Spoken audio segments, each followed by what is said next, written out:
In 1462, Edward IV, King of England, fresh from victory from the Wars of the Roses, sat down and wrote a letter in which he ordered the demolition of one specific castle in South Wales.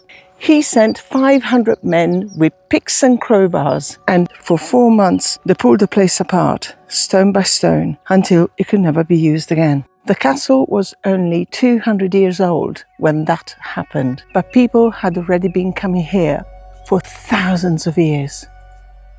Hello everyone! Today we're walking to Carreg Cennen Castle in Carmarthenshire, Wales. You can't really miss it. It's sitting on top of a limestone crag, and from up there you can see for miles. On two sides of the castle, the drop is vertical, and for thousands of years, anyone who wanted this rock had to fight their way up. That's a bit of a drop. Welsh princes, Norman barons, Lancastrian rebels, even the Yorkist demolition crew. But before any of them, before anyone built a wall or cut a stone, people were coming here for reasons that people still can't really understand. Our story, or it is fair to say one version of it, begins with a man called Rhys ap Gruffydd, also known as the Lord Rhys. In the 1100s, he built the first stone fortress here. The Normans had taken almost everything south of the River Cennen, and this was one of the last places still in Welsh hands. He fought off the Normans when almost nobody in South Wales could. He was the last Welsh prince in the south. To be fair to Rhys, it's a pretty good spot for a castle, and he wasn't the only one who thought so. The military history, though, is not the only thing that draws our attention here, because you see underneath all this, the walls, the towers, the kitchens, the chambers, there's a cave. And that's what we're here for. This castle survived Welsh princes and Norman barons. It survived Owain Glyndŵr and 800 men with siege engines in 1403. What finally took it down was the letter we mentioned earlier. In 1462, after the Battle of Taunton, after the Lancastrian forces had been crushed and the war was supposed to be over, Edward IV, according to legend, wrote to his commanders in South Wales, "Throw down and destroy said castle." And they did. 500 men, 4 months, picks and crowbars, they tore this place apart. It's so beautiful, but so eerie. You can hear noises and you don't quite know where they're coming from. This is how the castle would have looked like in 1462. They dismantled it stone by stone. Every tower, every gatehouse, gone. Yes, the Battle of Taunton had been won. And yes, Henry VI Lancastrians had been crushed. And yes, the war was supposed to be over. But Edward clearly wasn't taking any chances. The king couldn't afford someone else getting hold of this place. But the castle isn't the oldest part of the story. Underneath it is a cave, and everybody knew of its existence, but no one really understood its importance. Right beneath the kitchens and the great hall and the Lord's chambers, there's a natural limestone cave. They call it Carreg Cennen's dark secret. We're gonna go in. It's gonna be a spooky one. It looks really dark. I might need my infrared. The cave is reached by a passage that runs deep into the hillside.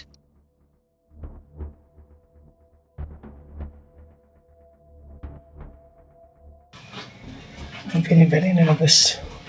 I feel like looking behind me for some reason. Just creepy ass.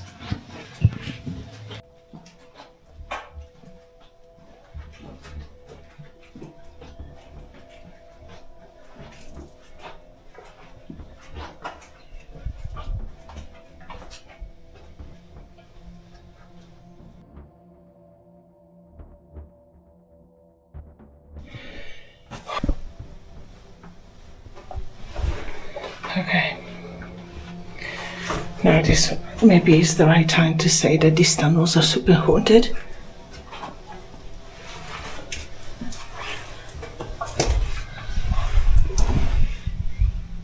Oh, this feels so wrong. What was that noise?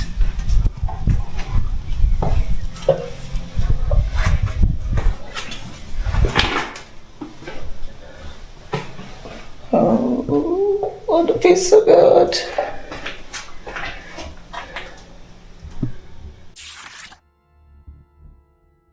Now, the Normans knew that the cave was there, but they walled up the entrance to it and used it as a dovecote. But they weren't the first people to use it, not even close. People have been walking into this darkness since the end of the last ice age. Oh my God, it goes all the way down. I forgot my torch. I thought I had it.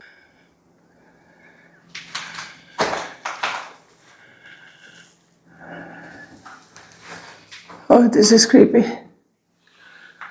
Oh, this is so creepy. In 1900, an archaeologist called T.C. Cantrill excavated the cave, and what he found changed the story of this place completely. There were human remains. 2 adults and 1 child. There was also a horse tooth with a hole drilled through it, perhaps worn as a pendant. But what makes this so remarkable is where they were found. The remains were embedded in stalagmite. They dated back to the Upper Paleolithic, before the end of the last ice age, and they weren't the last. Evidence suggests people were still bringing human remains into the cave thousands of years during the Neolithic. It does seem that before anyone built anything on this rock, people were coming here to place the dead in the dark. I find that fascinating. Oh, there's flies there, which is great. It's almost like a chamber.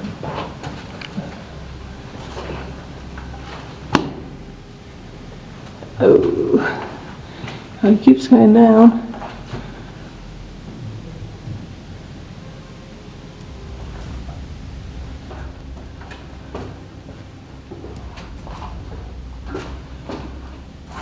Oops. Okay, so we are at the end, I think.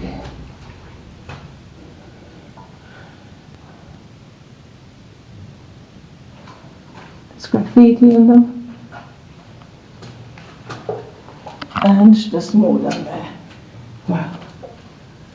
I wonder if this is where they found the bodies. Oh look, there's a pool.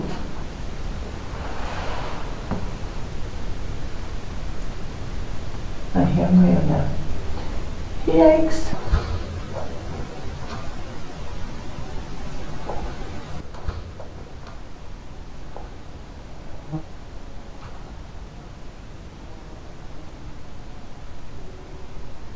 Okay, I better go.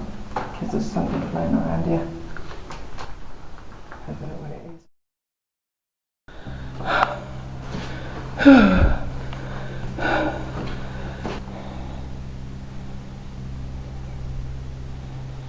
Maybe they used it as a fridge. Wow, that was creepy ass.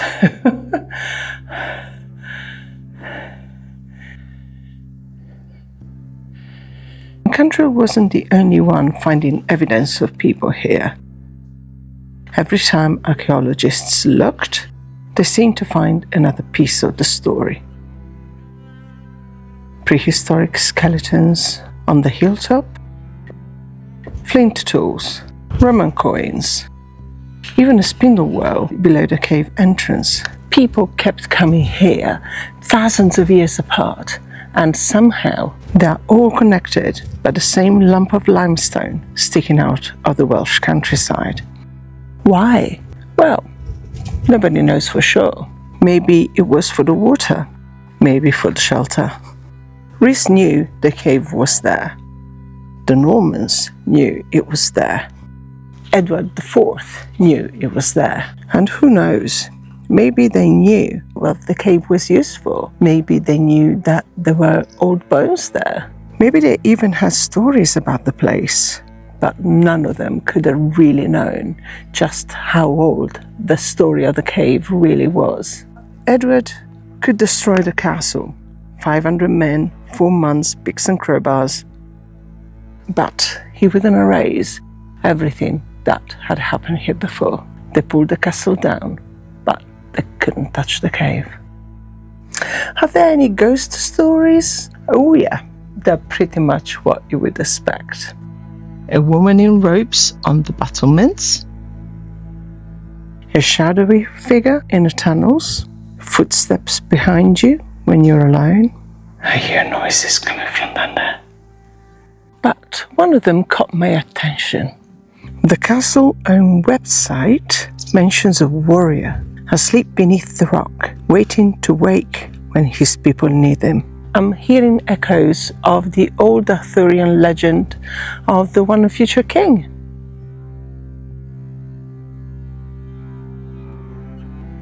Well, I don't know about the king under the rock. I haven't seen a woman in robes, and I spent the last hour in a cave where people used to bring their dead thousands of years ago, and that is a different kind of haunting. Most haunted castle videos will show you orbs and cold spots. I think that this place isn't haunted by ghosts, but haunted by time, by the accumulated weight of everyone that's climbed this rock.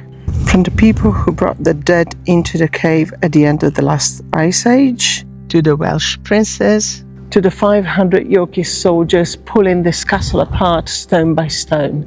They're all part of this place. And somehow, all these years later, we're still climbing the same rock. Well, you guys... Oops! Okay. Well, you guys, I hope you enjoyed this video. Well, you guys, I hope you enjoyed this video. And if you did, please give us a thumb up. And I shall see you in the next one. Thank you for watching. Bye!